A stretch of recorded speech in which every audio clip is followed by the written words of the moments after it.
Assalamualaikum warahmatullahi wabarakatuh. Jumpa lagi di channel Ali Hukum. Ali Hukum bukan anak jalanan, tapi si Ali yang ingin menjadi seorang ahli hukum.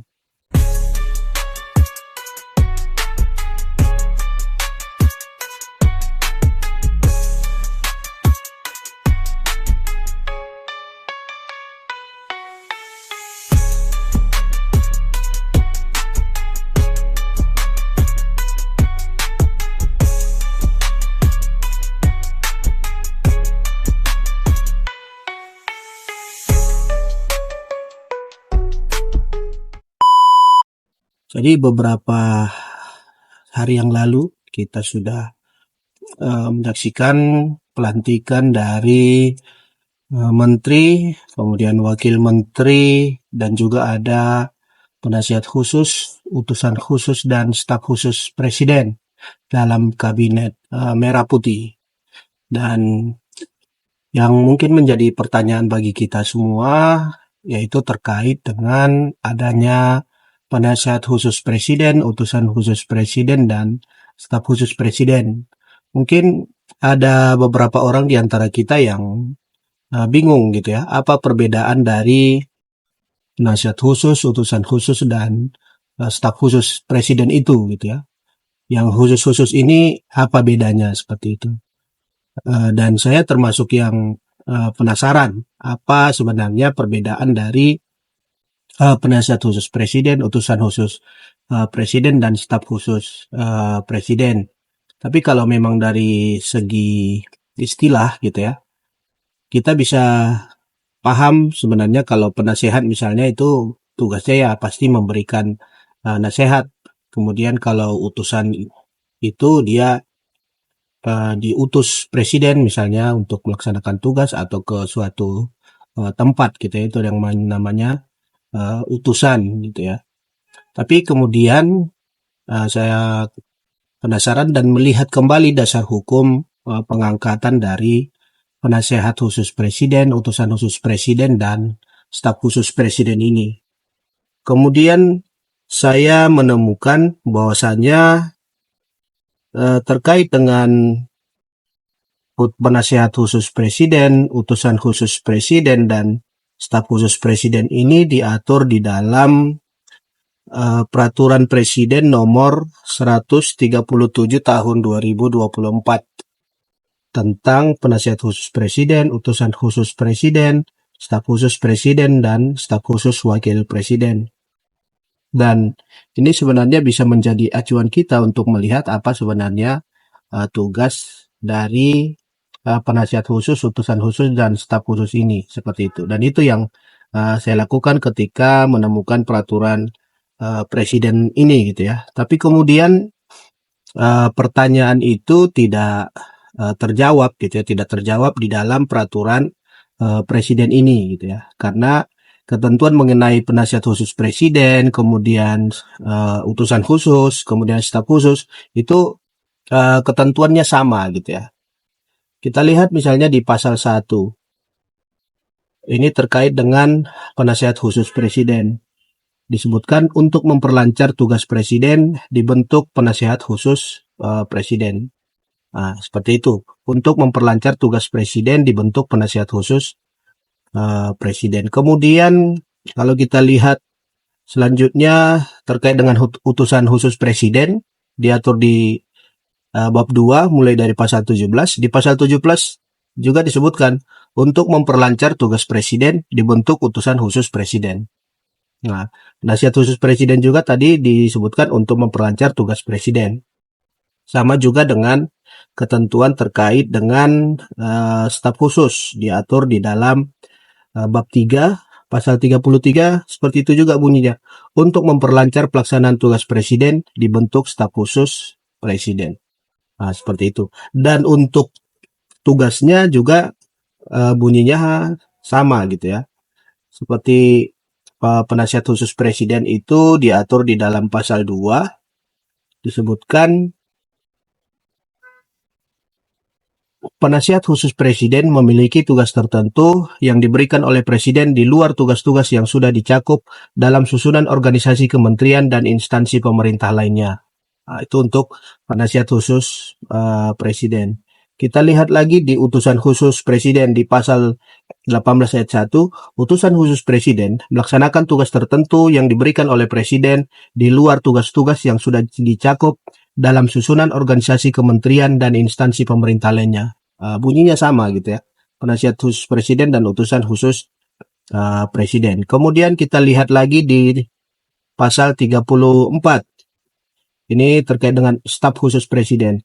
Pasal 34 ayat 1 menyebutkan staf khusus presiden melaksanakan tugas tertentu yang diberikan oleh presiden di luar tugas-tugas yang sudah dicakup dalam susunan organisasi kementerian dan instansi pemerintah lainnya. Jadi kita tidak tahu gitu ya apa secara spesifik tugas dari penasihat khusus, utusan khusus dan staf khusus ini, karena ketentuannya disebutkan melaksanakan tugas tertentu yang diberikan oleh presiden di luar tugas-tugas yang sudah dicakup dalam susunan organisasi kementerian dan instansi pemerintah gitu ya. Tapi kemudian sudah diatur bahwasanya terkait dengan tugasnya ini dia diatur lebih lanjut dalam keputusan presiden. Jadi misalnya seseorang diangkat sebagai penasihat khusus, ya tugasnya tidak disebutkan secara spesifik di dalam peraturan presiden ini, tapi dia disebutkan nanti di keputusan presiden terkait dengan pengangkatannya sebagai penasihat khusus, utusan khusus, dan staf khusus. Jadi peraturan presiden itu tidak memberikan jawaban atau gambaran terkait dengan pertanyaan kita tadi, apa perbedaannya antara penasihat khusus, utusan khusus, dan staf khusus. Walaupun dari istilah mungkin kita sudah paham seperti itu ya. Kita tinggal melihat Kamus Besar Bahasa Indonesia, apa itu arti penasihat, apa itu arti utusan, dan apa arti staf gitu. Dari segi istilah bisa kita merujuk ke KBBI. Tapi kemudian setelah saya melihat peraturan presiden ini, sebagai orang yang ya lumayan sering lah melihat peraturan perundang-undangan gitu ya, saya melihat peraturan presiden ini kok seperti ada yang kurang gitu ya. Ada yang kurang, dan itu saya temukan bahwasanya di dalam peraturan presiden ini tidak ada yang namanya ketentuan umum. Jika kita melihat di lampiran 2 Undang-Undang 12 tahun 2011 tentang pembentukan peraturan perundang-undangan, yang namanya kerangka peraturan perundang-undangan itu dia terdiri dari judul, kemudian pembukaan. Pembukaan ini kemudian terdiri dari prasa dengan rahmat Tuhan Yang Maha Esa, kemudian jabatan pembentuk peraturan perundang-undangan, ketiga konsideran, keempat dasar hukum, dan kelima itu diktum. Kemudian yang ketiga itu adalah batang tubuh. Batang tubuh inilah yang kemudian terdiri dari satu, ketentuan umum, kemudian materi pokok yang diatur, dan ketiga itu ada ketentuan pidana, ini jika diperlukan. Kemudian ada ketentuan peralihan, ini juga jika diperlukan, dan kelima itu ada ketentuan penutup. Kemudian ada penutup, kemudian ada penjelasan jika diperlukan, dan lampiran juga jika diperlukan. Jadi kalau kita melihat bahwasanya ya ketentuan umum itu salah satu yang wajib ada gitu ya di dalam setiap peraturan perundang-undangan. Berbeda tadi dengan misalnya dengan ketentuan pidana, kemudian ketentuan peralihan, juga penjelasan dan lampiran itu memang diatur jika diperlukan. Jadi kalau tidak diperlukan ya tidak perlu ada ketentuan pidana, ketentuan peralihan, penjelasan, dan lampiran. Tapi kalau ketentuan umum dia tidak ada istilah jika diperlukan gitu ya. Jadi ketentuan umum itu harus ada dalam setiap peraturan perundang-undangan. Jadi kalau kita melihat misalnya di angka 98 gitu ya. Angka 98 lampiran 2 Undang-Undang 12 tahun 2011 tentang pembentukan peraturan perundang-undangan disebutkan bahwasanya ketentuan umum itu berisi yang pertama itu batasan pengertian atau definisi, kemudian singkatan atau akronim yang dituangkan dalam batasan pengertian atau definisi, dan atau ketiga itu hal-hal lain yang bersifat umum yang berlaku bagi pasal atau beberapa pasal berikutnya, antara lain ketentuan yang mencerminkan asas, maksud, dan tujuan dapat diterumuskan dalam bab ketentuan umum atau bab tersendiri. Tadi itu isi dari ketentuan umum. Ketentuan umum itu dia berisi terkait dengan batasan pengertian atau definisi gitu. Jadi kalau misalnya kita melihat suatu peraturan perundang-undangan ada istilah yang misalnya kita bingung gitu ya, apa pengertiannya, ya kita tinggal melihat saja di bab 1 atau pasal 1 gitu ya, ketentuan umum gitu ya. Jadi terkait dengan definisi suatu istilah itu diatur di dalam ketentuan umum.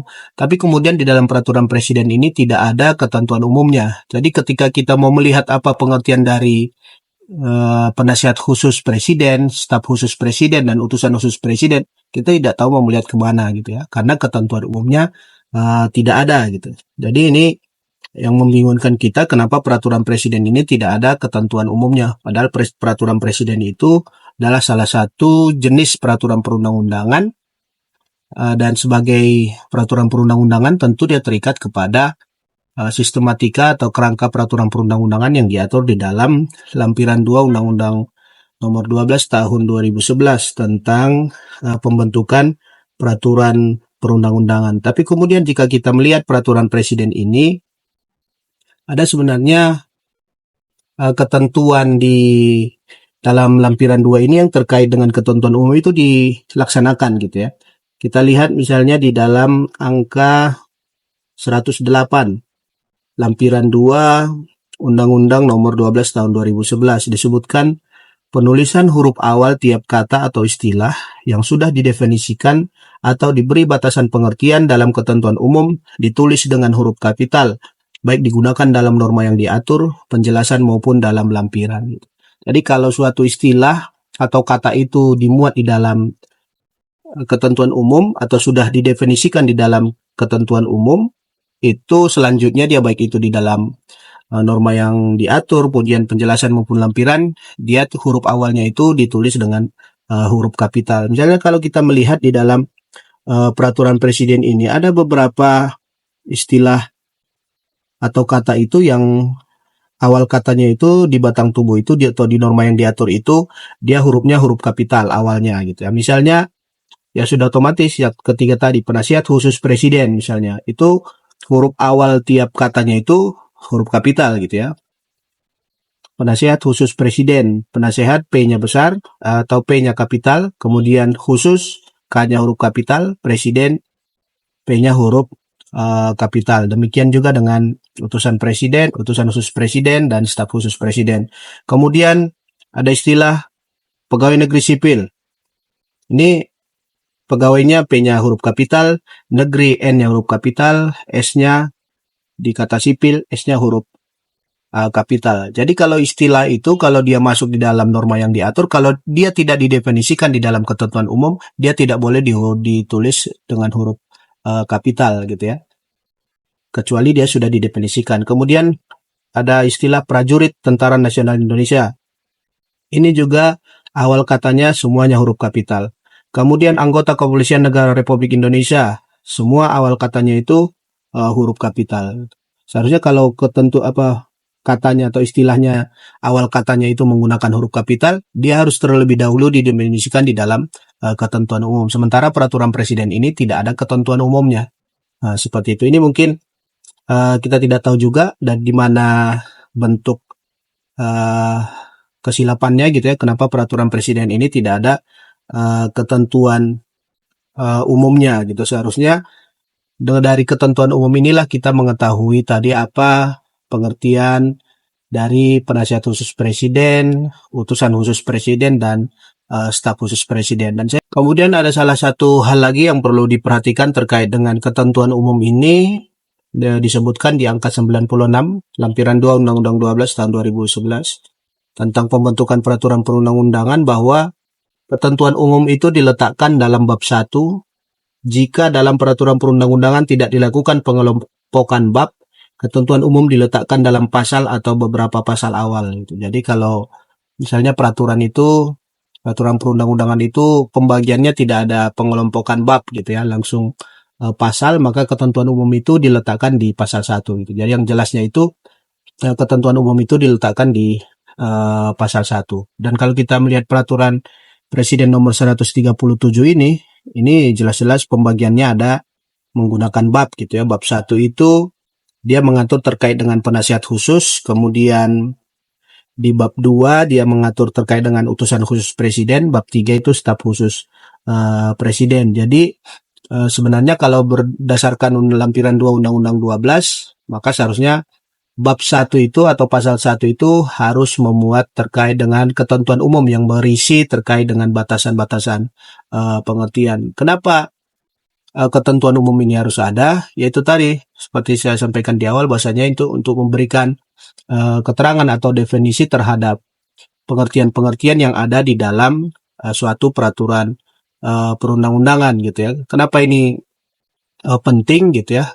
Sebagai contoh kita dalam memberikan definisi terkait dengan definisi anak gitu ya. Karena ada beberapa undang-undang mendefinisikan anak itu berbeda-beda. Ada yang berusia 18 tahun gitu ya, ada yang 21 tahun seperti itu. Jadi ketika kita melihat suatu undang-undang ada kata-kata anak, kita harus lihat dulu definisi anak di dalam ketentuan umum itu berumur berapa, apakah 17, 18 atau 21 gitu. Itu memberikan kejelasan terkait dengan pengertian suatu istilah gitu ya. Jadi seyogianya peraturan presiden ini harusnya mempunyai ketentuan umum, dan di ketentuan umum itulah nantinya diberikan pengertian atau definisi terkait dengan apa itu penasihat khusus presiden, apa itu utusan khusus presiden, dan apa itu staf khusus presiden. Dan kemudian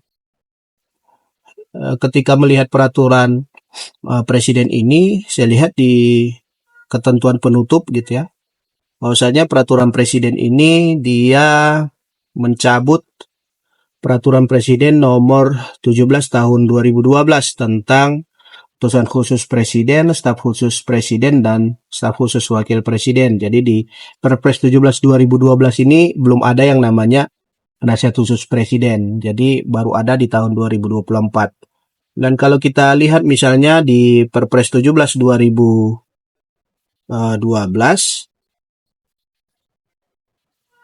itu juga tidak ada ketentuan umumnya gitu ya. Langsung bab 1 itu staf khusus presiden.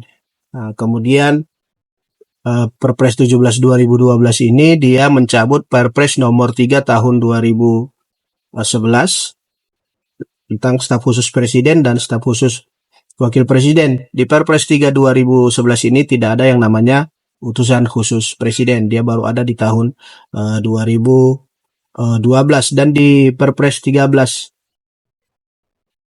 di Perpres 3 2011 ini juga tidak ada ketentuan umum. Jadi peraturan presiden 137 2024 itu dia konsisten gitu ya, konsisten mengikuti perpres-perpres sebelumnya, tidak ada ketentuan umum. Tapi seyogianya karena mungkin misalnya Perpres 3 2011 belum mengikuti Undang-Undang 12 2011, mungkin ya sah-sah saja gitu ya, karena undang-undangnya belum disahkan ketika staf khusus Perpres 3 2011 ini ditetapkan. Tapi Perpres 17 2012 dan Perpres 137 tahun 2024 itu kan Undang-Undang 12 2011 tentang pembentukan peraturan perundang-undangan sudah diundangkan gitu ya. Seyogianya semua peraturan perundang-undangan yang dibentuk setelah diundangkannya Undang-Undang 12 tahun 2011 tentang pembentukan peraturan perundang-undangan, kerangkanya itu harus mengikuti ketentuan yang sudah diatur di dalam Undang-Undang 12 tahun 2011 seperti itu. Tapi kemudian ya kalau secara akibat hukum ya tidak ada efek apa-apa gitu ya dari ketentuan umum ini. Tapi jelas-jelas kalau dia tidak melaksanakan ketentuan di dalam Undang-Undang 12 ya dia tidak mencerminkan atau secara formal itu bertentangan dengan Undang-Undang nomor 12 tahun 2011. Kita bisa belajar dari Undang-Undang Cipta Kerja gitu ya, ketika menerapkan metode omnibus yang mencantumkan di situ ada perubahan, di situ ada pencabutan. Kemudian ketika formalitasnya diuji ke Mahkamah Konstitusi mengatakan itu harus disesuai dengan Undang-Undang 12 2011. Kemudian Undang-Undang 12 2011-nya diubah dengan mengakomodir metode omnibus seperti itu. Tapi kemudian kalau peraturan perundang-undangan yang tidak membuat ketentuan umum itu belum ada perubahan di dalam Undang-Undang 12 tahun 2011 gitu. Jadi itu untuk video kita kali ini terkait dengan pembahasan terkait dengan Peraturan Presiden nomor 137 tahun 2024, di mana peraturan presiden ini bisa kita bilang itu secara formalnya tidak sesuai dengan Undang-Undang nomor 12 tahun 2011 tentang pembentukan peraturan perundang-undangan, karena dalam sistematika atau kerangkanya tidak memuat ketentuan umum. Jadi tetap di channel Ahli Hukum. Ahli Hukum bukan anak jalanan, tapi si ahli yang ingin menjadi seorang ahli hukum. Sampai jumpa. Wassalamualaikum warahmatullahi wabarakatuh.